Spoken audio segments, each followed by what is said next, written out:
আসসালামু আলাইকুম এভরিওয়ান, কেমন আছেন সবাই? আমি আলহামদুলিল্লাহ ভালো আছি। এটা ছিল রুই মাছের একটা শুটকির দো পেঁয়াজা, অসাধারণ। আর এই শুটকি কিন্তু আমাদের ঘরের শুটকি। আমার মা নিজের হাতে শুটকিটা বানিয়েছেন, আর এই রান্নাটাও আমার মা নিজেই করেছেন। আমার যারা আমার রেগুলার আমাকে ফলো করে থাকেন তারা নিশ্চয়ই জানবেন এই শুটকিটার প্রসেস কিভাবে করা হয়েছিল। আর এই মাছটা অলরেডি কিন্তু আমরা ঘরের শুটকি নর্মালি এরকমই হয়, নিজেরাই ভালো করে একদম পরিষ্কার করেই শুটকিটা করা হয়।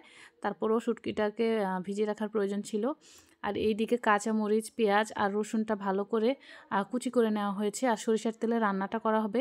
এখানে কোনো রকম বাটা বা গুঁড়া মশলা অ্যাড করা হয়নি।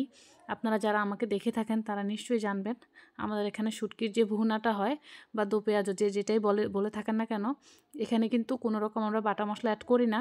তো আপনারা যারা খান তারা চাইলে একটু রসুন পেস্ট দিতে পারেন। তবে আমার কাছে পার্সোনালি মনে হয় যে আদাটা একদমই না দেওয়া ভালো। আর এটা নিজস্ব অনেক ভালো একটা ফ্লেভার ছিল, টেস্ট ছিল, যেহেতু হাতের শুটকি। এখানে স্বাদ মতো লবণ আর হলুদ অ্যাড করা হবে। আর লবণটা তো স্বাদ মতো দিবেন, আর হলুদটাও এই পর্যায়ে অ্যাড করে দিলে ভালো। আর পেঁয়াজটা যখন কাঁচা থাকে ওই পর্যায়ে লবণটা দিয়ে দিলে পেঁয়াজটা খুব তাড়াতাড়ি নরম হয়ে যায়, খুব তাড়াতাড়ি সিদ্ধ হয়ে যায়, আর রান্নার প্রসেসটাও আপনার শর্ট হয়ে যায়। আপনি পেঁয়াজটা পরে দিলে আর লবণটা পরে দিলে পেঁয়াজটা কিন্তু সিদ্ধ হতে চায় না, অনেক টাইম লাগে। এই যে দেখুন এই পর্যায়ে পেঁয়াজটা নরম হয়ে গিয়েছে।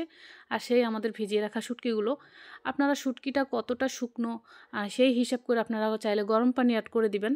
আমাদের যেহেতু ঘরের শুটকি নিজেরা এটা তৈরি করা হয়েছে, এটা মোটামুটি অনেক বেশি শুকনো ছিল, ভালো মতো শুকিয়ে যেহেতু এটাকে সংরক্ষণ করা হয়েছে। আর বাজারের শুটকি অনেক সময় নরম থাকে, ভিজা থাকে, ওগুলোতে ধুয়ে ডিরেক্ট রান্না করে ফেললেও অনেক সময় হয়, বা কোনো শুটকি ভিজানোর প্রয়োজন হয়। কোনো শুটকি বেশি টাইট হলে নর্মালি যে কক্সবাজার থেকে যেসব শুটকি আমরা এনে থাকি বা চট্টগ্রামের ওই সাইড থেকে বড় বড় মাছের শুটকি, ওগুলো অনেক টাইট, ওগুলো একদম গরম পানি দিয়ে ইয়ে করতে হয় আগে, বা অনেক কিছু কিছু শুটকি আছে সেদ্ধও করতে হয়। এটা ভালো মতো কষানো হয়ে গেছে। এরপর যে একটু পানি দিয়ে নিয়েছে যে যেন শুটকিটা একদম সফট লাগে খেতে। আর শুকনো শুকনো শুটকি হলে বা টাইট হলে ওটা কিন্তু খেতে মজা লাগে না। ওটার ভিতরে কোনো মশলার ফ্লেভার ঢোকে না, কিছুই ঢোকে না, একদম সিদ্ধ সিদ্ধ মনে হয়।